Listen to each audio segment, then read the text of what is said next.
Alors aujourd'hui, j'ai 1, 2, 3 et 4 livraisons. Et d'avance, je peux te dire qu'il y en a au moins 3 qui vont me faire chier. Frédéric, que ses collègues appellent Fredo, est routier. Il est, ce qu'on appelle dans le métier, un vieux briscard de la route. Moi j'ai connu une époque où ça voulait vraiment dire quelque chose d'être routier. Je faisais de l'inter, moi. J'allais en Iran, au Liban, en Russie. C'est pas les jeunes de maintenant qui feraient ça, hein. Moins ils s'en foutent, mieux ils se portent. Bah moi, ça fait des années que je le connais, le Fredo, et je peux te dire qu'il a pas sa langue dans sa poche, celui-là. Même si parfois, il ferait mieux de se la fermer un peu. Quoi? Je t'entends. Bah ouais, surtout quand tu dis que Scania c'est mieux que Volvo, t'es...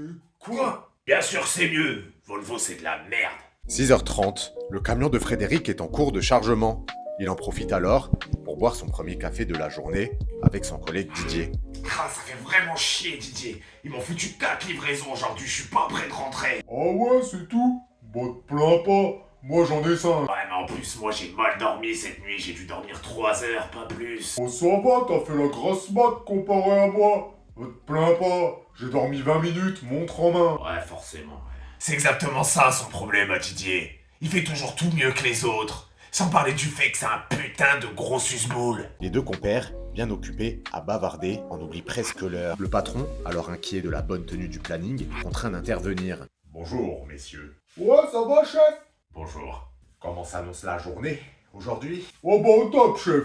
Moi, 14h, c'est sûr que j'ai terminé. Alors s'il y a la moindre ramasse urgente à faire, surtout vous hésitez pas une seconde, vous m'appelez. Bien. Et vous, Frédéric? Oh bah il était justement en train de me dire qu'il allait avoir du mal à s'en sortir avec ses 4 pauvres livraisons. Oh. Dans ce cas, dis-moi ce que vous faites encore ici, Frédéric. Il serait peut-être temps d'y aller. Les livraisons ne vont pas se faire toutes seules. Ah, il commence vraiment à me faire chier, lui. 8h45, nous prenons enfin la route avec Frédéric, direction son premier client. Voilà, on arrive chez le premier client. Alors lui, c'est vraiment un con.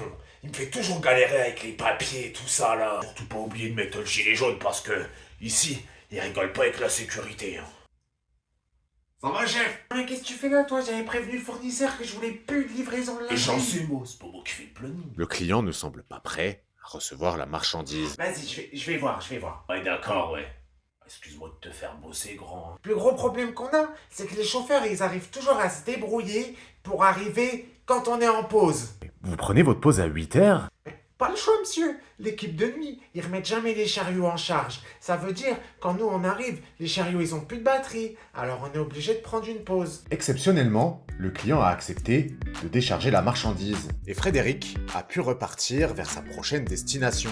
Il est 11h30, alors que Frédéric est en route vers son troisième client, il reçoit un appel.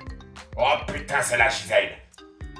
Alors? Gisèle est ce qu'on appelle dans le transport une exploitante. Ah, ça pour m'exploiter, elle m'exploite. Ses missions consistent à organiser la tournée des conducteurs et de veiller à leur bon déroulement. Et à 11h33, Gisèle détecte sur la tournée de Frédéric une anomalie. Fred, c'est Gisèle, t'es où là? Parce que j'ai le client qui vient de m'appeler, il réceptionne jusqu'à 11h normalement. Oh, fais chier, j'y suis dans 20 minutes. Oh là là, mais Fred, franchement, passe la 5e quoi. Oh putain, commence à me faire chier aussi celle-là. Bon, je vais me débrouiller pour qu'il t'accepte quand même, hein. Finalement, Gisèle a fait le nécessaire et le client a accepté d'attendre Frédéric.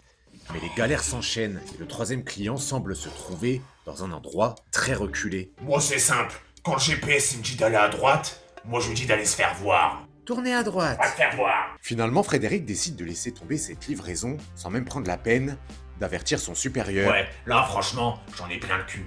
Puis de toute façon, c'est l'heure d'aller becter.